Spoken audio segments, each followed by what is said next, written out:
എല്ലാവർക്കും നമസ്കാരം.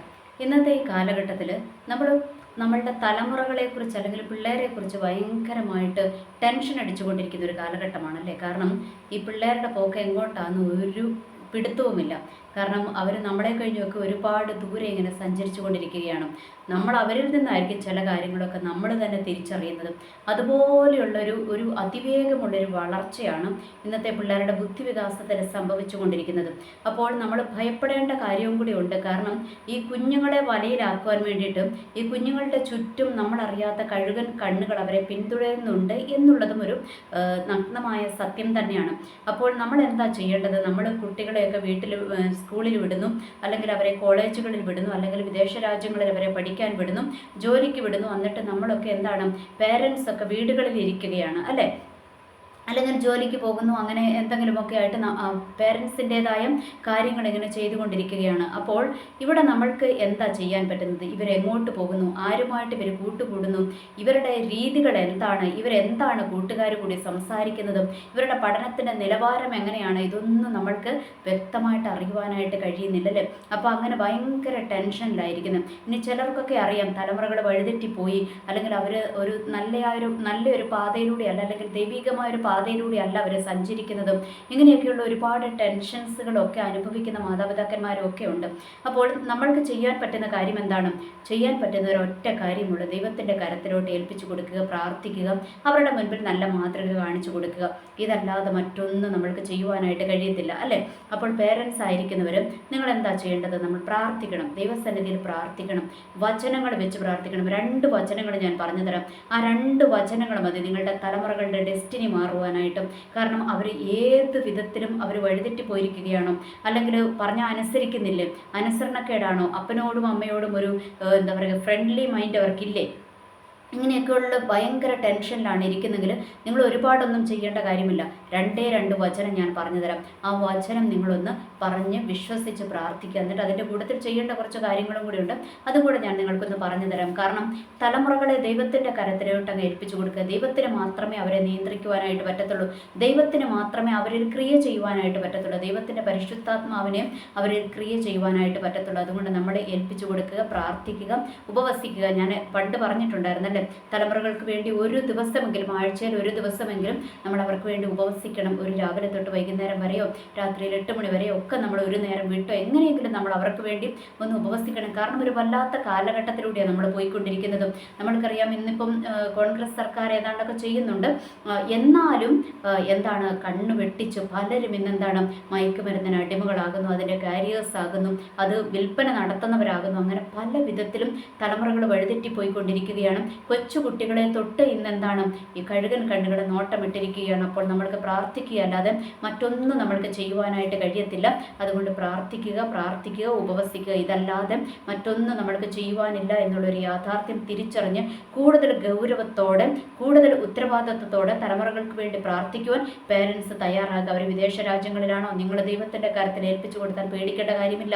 ഇനി എന്താണ്, അവർ എവിടെ പോയാലും വരുമ്പോഴും അവരെ നിയന്ത്രിക്കുന്ന പരിശുദ്ധാത്മാവിൻ്റെ കരത്തിലേക്ക് അവരെ ഏൽപ്പിച്ചു കൊടുത്തു കഴിഞ്ഞാൽ നമ്മൾ പേടിക്കേണ്ട യാതൊരു കാര്യവുമില്ല എന്ന് നമ്മൾ തിരിച്ചറിയുക.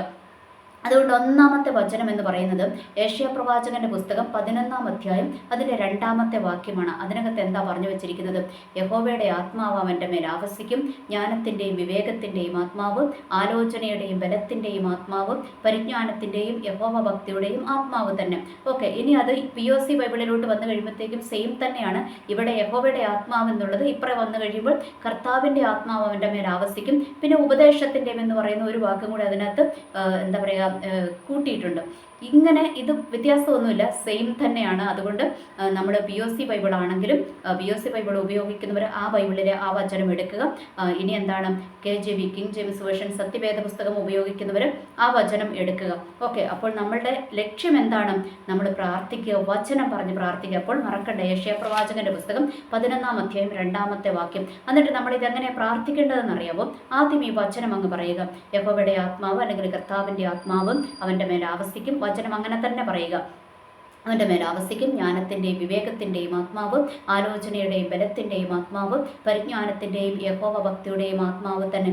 എന്നിട്ട് നമ്മൾ പറയേണ്ടത് ഈ വചനത്താൽ എൻ്റെ തലമുറയുടെ പേര് പറയുക, തലമുറകളുണ്ടെങ്കിൽ അവരുടെ പേര് പറയുക, എന്നിട്ട് അവരെ ഈ വചനത്താൽ മുദ്രയിടുന്നു. എന്നിട്ട് നമ്മൾ പ്രാർത്ഥിക്കേണ്ടത്, പിന്നെ പറയേണ്ടത് നമ്മളുടെ തലമുറയുടെ പേരുകൾ പറയുക.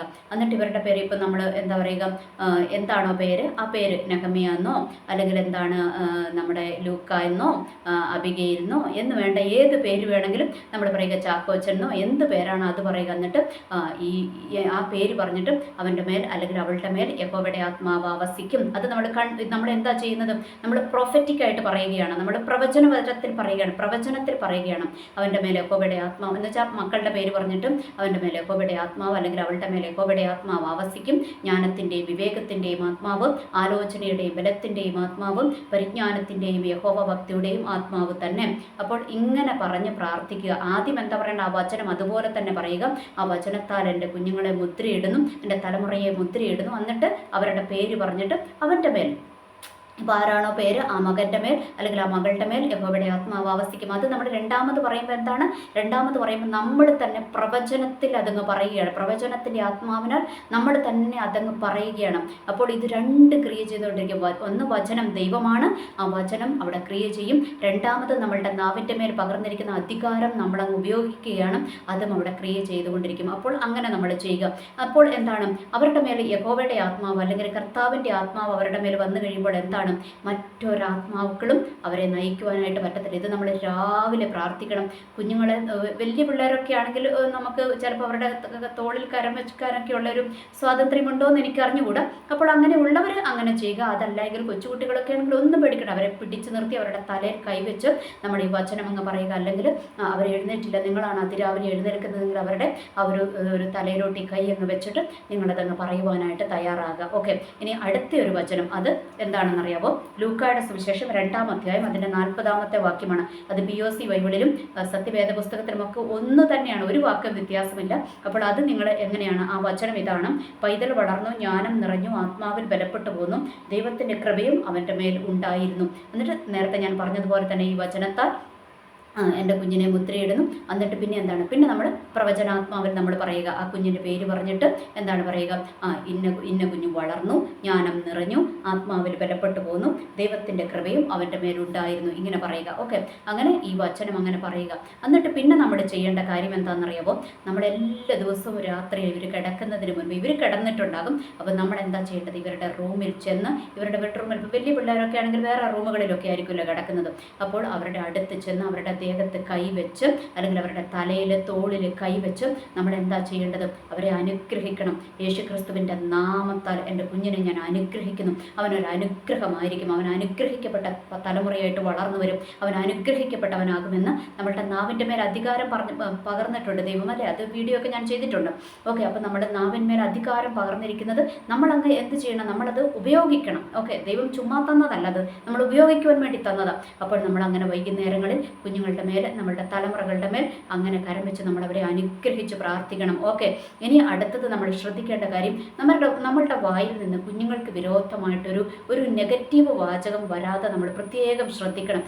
നീ നന്നാകാനൊന്നും പോകുന്നില്ല, നീ ഗതി പിടിക്കത്തില്ലെന്നും ഒരിക്കലും നമ്മൾ പറയരുത്. അത് നമ്മൾ പറഞ്ഞു കഴിയുമ്പോൾ ഒന്ന് നാവിൻ്റെ മേലുള്ള അധികാരം അവിടെ വെളിപ്പെടും, അത് നന്മയാണെങ്കിലും തിന്മയാണെങ്കിലും വെളിപ്പെടും. രണ്ടാമത് ആ കുഞ്ഞുങ്ങളുടെ മനസ്സിനകത്തോട്ട്, അത് വലിയ കുഞ്ഞുങ്ങളാകട്ടെ ചെറിയ കുഞ്ഞുങ്ങളാകട്ടെ, അവരുടെ മനസ്സിൽ അതൊരു നെഗറ്റീവായിട്ടുള്ള ഒരു ഇമ്പാക്റ്റ് അവരുടെ മനസ്സിലുണ്ടാകും. ഇനി ഏതെങ്കിലും സാഹചര്യത്തിൽ നിങ്ങൾ അങ്ങനെ പറഞ്ഞു പോയിട്ടുണ്ടെങ്കിൽ അപ്പോൾ തന്നെ അതിനെ ക്യാൻസൽ ചെയ്യണം. യേശുക്രിസ്തുവിൻ്റെ നാമത്താൽ എൻ്റെ വായിൽ നിന്ന് എൻ്റെ തലമുറയ്ക്ക് വിരോധമായി വീണിരിക്കുന്ന ഈ വാക്കുകളെ ഞാൻ ക്യാൻസൽ ചെയ്യുന്നു എന്ന് പറഞ്ഞ് നിങ്ങൾ ക്യാൻസൽ ചെയ്യുവാനായിട്ട് തയ്യാറാകാം. പിന്നെ നമ്മൾ രാവിലത്തെ പ്രാർത്ഥനയിൽ നിർബന്ധമായും ഉൾപ്പെടുത്തേണ്ടതാണ് ഈ വചനം പറയണം. അതിൻ്റെ കൂട്ടത്തിൽ നമ്മൾ പറയേണ്ടതാണ്, യേശുക്രിസ്തുവിൻ്റെ തിരുരക്തം കൊണ്ട് എൻ്റെ കുഞ്ഞിനെ മുദ്രയിടുന്നു, തലമുറയെ മുദ്രയിടുന്നു, ഉച്ച മുതൽ ഉള്ളംകാൽ വരെ അവരെ മുദ്രയിടുന്നു, അവരുടെ ആന്തരിക അവയവങ്ങളെ, ശാരീരിക അവയവങ്ങളെ, ഭൗതിക അവയവങ്ങളെ, അവരുടെ സകല ഓർഗൻസിനെ യേശുക്രിസ്തുവിൻ്റെ തിരുരക്തം കൊണ്ട് മുദ്രയിടുന്നു എന്നും എല്ലാ ദിവസവും രാവിലെ നമ്മൾ ആ ഒരു യേശുക്രിസ്തുവിൻ്റെ യേശുക്രിസ്തുവിൻ്റെ തിരുരക്തത്താൽ അവരെ കവർ ചെയ്യുവാനും മുദ്രയിടുവാനും നമ്മൾ തയ്യാറാകാം. ഇത് പിള്ളേർക്ക് വേണ്ടി മാത്രമല്ല കേട്ടോ, നമ്മൾക്ക് വേണ്ടിയും പേരൻസിന് വേണ്ടിയും നമ്മൾക്ക് പ്രാർത്ഥിക്കാം. എന്ന് വെച്ചാൽ നമ്മളുടെയൊക്കെ അല്ലേ, നമ്മളുടെയൊക്കെ എന്താണ്, നമ്മളൊക്കെ ഒരു വല്ലാത്തൊരു സാഹചര്യത്തിലൂടെയാണ് കടന്നു പോകുന്നത്. കുടുംബത്തിന് ഉത്തരവാദിത്തങ്ങളും ജോലിയുടെ ടെൻഷൻസും, അല്ലെങ്കിൽ പഠിച്ചുകൊണ്ടിരിക്കുന്നവരാണെങ്കിൽ അതിൻ്റെ ടെൻഷൻസും ഒക്കെ ഉണ്ട്. അപ്പോൾ എന്താണ്, നമ്മളുടെ മേലും എന്തുണ്ടാകണം? യഹോവയുടെ ആത്മാവ് അല്ലെങ്കിൽ കർത്താവിൻ്റെ ആത്മാവ് നമ്മളുടെ മേൽ വരണം. അപ്പോൾ ഇത് നമ്മൾക്ക് വേണ്ടിയും പ്രാർത്ഥിക്കാം. അപ്പോൾ ഞാൻ പറഞ്ഞത് തലമുറയ്ക്ക് വേണ്ടി നമ്മളിങ്ങനെ തന്നെ പ്രാർത്ഥിക്കുവാനായിട്ട് തയ്യാറാകാം. അപ്പോൾ ഈ പ്രാർത്ഥന എന്ന് പറയുന്നതും വചനം എന്ന് പറയുന്നതും ഭയങ്കര ശക്തിയാണ്. വചനം ദൈവമാണ് അല്ലേ. ഞാൻ ഒരുപാട് തവണ പറഞ്ഞിട്ടുള്ളത് വചനം ദൈവമാണ്. അപ്പോൾ ആ വചനം നമ്മൾ പറയണം, അത് ക്രിയ ചെയ്തുകൊണ്ടിരിക്കും. ഇനി നിങ്ങൾ വിചാരിക്കും ഇന്നൊരു ദിവസം പറഞ്ഞു കഴിഞ്ഞാൽ മതിയെന്ന്. അല്ലല്ലല്ലല്ല, അത് നമ്മൾ ഡെയിലി ഇത് ചെയ്യേണ്ട കാര്യമാണ്. ഡെയിലി ഇത് നമ്മൾ പറയണം. അപ്പോൾ ഗ്രാജുവലി നമ്മൾക്ക് അതിൻ്റെ റിസൾട്ട് കിട്ടുന്നത് നമ്മൾക്ക് അറിയുവാനായിട്ട് കഴിയും. അതുകൊണ്ട് ഈ ദിവസങ്ങളിൽ, കഴിഞ്ഞ ദിവസം ഒരു പാസ്റ്ററിൻ്റെ ഭാര്യയുമായിട്ട് ഇങ്ങനെ ഞാനൊന്ന് സംസാരിക്കുവാനായിട്ടിടയായി. അപ്പോൾ അവരെൻ്റെ അടുത്ത് പറഞ്ഞ കാര്യം, ഇപ്പം നമ്മൾ മറ്റൊന്നുമല്ല പ്രാർത്ഥിക്കേണ്ടത്, തലമുറകൾക്ക് വേണ്ടി ഇപ്പോൾ പ്രാർത്ഥിക്കേണ്ടത് എന്നിങ്ങനെ പുള്ളിക്കാരത്തി ഇങ്ങനെ പറയുവാനായിട്ടിടയായി. അപ്പോൾ ഞാൻ വിചാരിച്ച സത്യമാണ്, തലമുറകൾക്ക് വേണ്ടിയാണ് ഈ കാലഘട്ടത്തിൽ പ്രാർത്ഥിക്കേണ്ടത്. കാരണം തലമുറകളെ പല വിധത്തിലും തകർത്ത് കളയുവാൻ, ഒന്നവരുടെ ജീവനെതിരെ പിശാച് പോരാടിക്കൊണ്ടിരിക്കുന്നു, രണ്ടവരെ വഴിതെറ്റിച്ച് കളയുവാൻ പിശാച് പോരാടിക്കൊണ്ടിരിക്കുകയാണ്. അപ്പോൾ ഈ ഒരു സാഹചര്യത്തിലും നമ്മൾക്ക് ചെയ്യുവാൻ പറ്റുന്നത്, പേരൻസിന് ചെയ്യുവാൻ പറ്റുന്നത് എന്താണ്?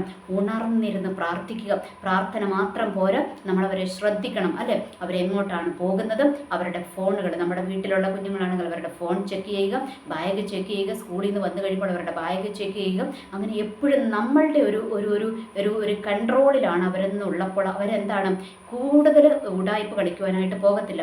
അപ്പോൾ അത് നമ്മൾ ചെയ്യുക, നമ്മൾ ചെയ്യേണ്ടതായ സകലത് നമ്മൾ ചെയ്യുക, ബാക്കി നമ്മൾ ദൈവത്തിൻ്റെ കരത്തിലോട്ട് അങ്ങ് ഏൽപ്പിച്ചു കൊടുക്കുക. അപ്പോൾ എന്താ സംഭവിക്കുന്നതെന്നറിയുമ്പോൾ, ദൈവത്തിൻ്റെ കരത്തിലോട്ട് ഏൽപ്പിച്ചു കൊടുക്കുമ്പോൾ ഇവരുടെ കാലൊന്ന് ഇടറുന്നു എന്ന് കാണുമ്പോൾ ദൈവം നമ്മൾക്കത് അരുളപ്പാട് തരും. ഇത് സ്വപ്നത്തിലൂടെ ഇടപെടും, അല്ലെങ്കിൽ ഏതെങ്കിലും പ്രവാചകന്മാരിലൂടെ, അച്ഛന്മാരിലൂടെയൊക്കെ ദൈവം നമ്മൾക്ക് അതിൻ്റെ ഒരു ഹിന്റ് നമ്മൾക്ക് തരുവാനായിട്ടിടയാകും. അപ്പോൾ നമ്മൾ പ്രാർത്ഥിക്കുവാനും ഉപവസിക്കുവാനും വചനം പറയുവാനും തയ്യാറാകാം. കുഞ്ഞുങ്ങളെ അനുഗ്രഹിച്ച് പ്രാർത്ഥിക്കുക, യേശുക്രിസ്തുവിൻ്റെ രക്തം കൊണ്ട് മുദ്രയിടുക. എനിവേ, എല്ലാവർക്കും നല്ലൊരു ദിവസം ആശംസിക്കുന്നു. നന്ദി, നമസ്കാരം.